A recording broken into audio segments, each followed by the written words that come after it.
నేను మీ చిన్ను విత్ చిన్నుతో చిట్ చాట్. లెట్స్ కుక్ దొండకాయ కర్రీ. దొండకాయ కర్రీ అంటేనే చాలా లేట్ అయిపోతుంది అనుకునే వాళ్ళకి ఈ రెసిపీ ఫాలో అయిపోండి. అమ్మ పెరట్లో కోసి పంపించినాయి కాబట్టి చాలా ఫ్రెష్గా ఉన్నాయి. Let's make. ఫస్ట్ దొండకాయల్ని సాల్ట్ వాటర్లో వేసుకొని శుభ్రంగా కడిగి సన్నగా పొడుగ్గా ముక్కలు కోసి పక్కన పెట్టుకోవాలి. ఇప్పుడు ఒక ఉల్లిపాయ తీసుకొని కరివేపాకు కట్ చేసి పక్కన పెట్టుకోవాలి. ప్రెషర్ కుక్కర్లో ఆయిల్ వేసుకొని ఆవాలు, ఉల్లిపాయలు, కరివేపాకు వేసి బాగా వేగనివ్వాలి. ఇందులో పసుపు, ఉప్పు కలిపి బాగా వేగనివ్వాలి. ఇందులో సన్నగా పొడుగ్గా కట్ చేసి పెట్టుకున్న దొండకాయ ముక్కల్ని వేసుకొని బాగా కలియదిప్పి చక్కగా మూత తిప్పి పెట్టి వేగనివ్వాలి.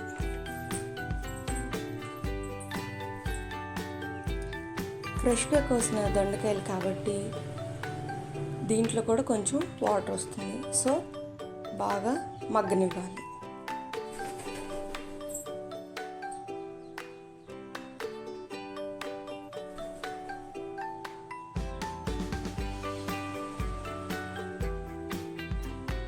ఇప్పుడు ఇందులో టేస్ట్కి సరిపడా కారం వేసుకొని బాగా కలతిప్పి ఒక టీ గ్లాస్ వాటర్ పోసుకొని బాగా మగ్గనివ్వాలి.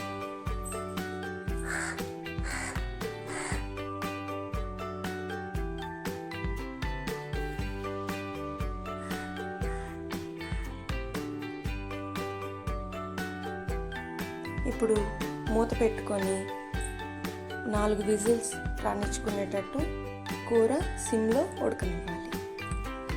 కాచి చల్లారి పెట్టుకున్న పాలని పక్కన పెట్టుకొని 4 విజిల్స్ వచ్చిన తర్వాత కుక్కర్ మూత తీసి కూర ఒక 2 మినిట్స్ ఆరనిచ్చిన తర్వాత ఇందులో కాచి చల్లారి పెట్టుకున్న పాలు కలుపుకోవాలి. ఇలా మెత్తగా అయిన తర్వాత పాలు పోసుకోవాలి.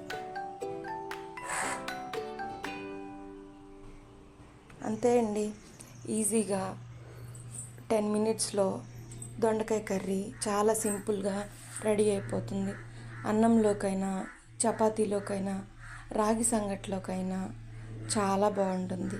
ప్లీజ్ సపోర్ట్ చేయండి, సబ్స్క్రైబ్ చేయండి. థ్యాంక్ యూ ఫర్ వాచింగ్ మీ చిన్నుతో చిట్ చాట్. Bye bye.